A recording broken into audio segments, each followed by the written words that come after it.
Well, it is always great when I get the chance to report on religious freedom victories.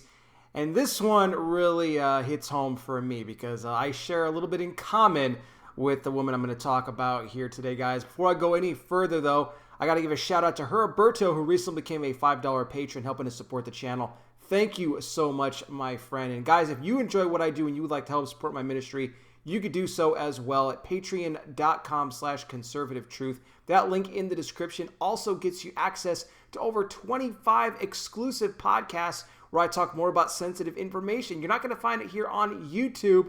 And speaking of YouTube, guys, you better just check all my videos when you get done watching me here, because YouTube isn't sending out all the alerts for every video that I post because they don't like me, but I know you guys like me. So like I said, browse here the channel when you get done watching me. Like this video, share it, hit the bell, subscribe, and I wear the glasses because I'm blind, which leads me to exactly what I'm talking about here. A blind woman in Rhode Island by the name of Gail Blair. She has won a religious freedom lawsuit. This stems all the way back, going back 2 years now. This is crazy, going back 2 years. Let's talk about what happened here initially. June of 2019, Gail Blair. She likes to go to Westerly Park. It's actually very close to where she lives. In fact, it's the only park that she can actually travel to independently because she's blind. She would often share her faith with those there in the park and give them a copy of the book of John, the Gospel of John. She would give that out. Now, this is Wilcox Park here in Westerly, Rhode Island.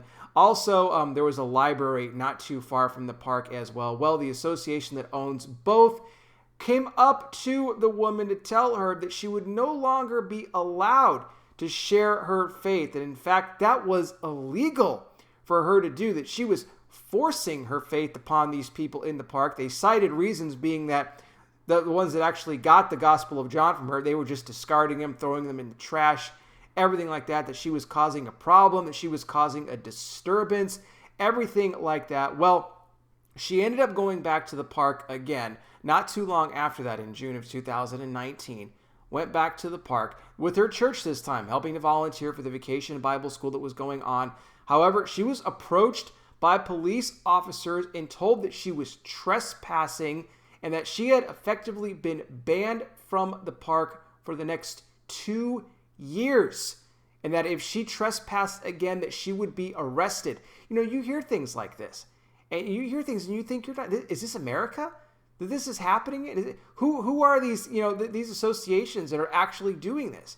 Who do they think they are? Do they have no regard for the Constitution whatsoever? Well, it was then in June of 2020 where she got legal representation to go after these people for what they did. She was being represented by Liberty Counsel, who called this just flat out discrimination. They go, how are you going to come against this woman, ban her from the park? This is a sweet old blind woman who's just there, sharing her faith. She's not forcing anything upon anybody. A lot of people would often just come up to her and they would have the conversations with her in general. Well, that legal representation got underway. There was a lawsuit, and now we just got word that, in fact, she has won. They have now, the city that is of Westerly in Rhode Island, they have revoked the ban on her from the park and said that she is now allowed to return. Although they did say that there was never any sort of discrimination against her whatsoever. Well, of course they had to say that because they knew that they were going to lose this case. She had everything going for her. There was no way that she wouldn't. So I don't think they wanted to drag this on. The city didn't want to drag this on any longer than it needed to be already. And so now she has released a statement, Gail Blair, that is, saying how excited she is. She's so thankful for all of her lawyers. And she can't wait to get back out there to the park to once again do what it is that she loves to do. And it really shows you that these rights that we have, that we've been given to, by God, they are worth fighting for, because it doesn't take much for somebody to come in and just trample all over those rights. If we don't stand up and fight against it, we're going to lose them permanently. We see that going on now all over our country and really all over the world, but especially in the United States right now. So I am so happy for this woman. Again, being blind myself, I know what it's like to experience things like discrimination, not so much for myself being banned from a park, but I've definitely experienced it in my life. So I'm very happy for her that she is now past this and she can get back to doing what she loves to do. I'll put some more information down below in the description. You guys can let me know your thoughts on this in the comment section.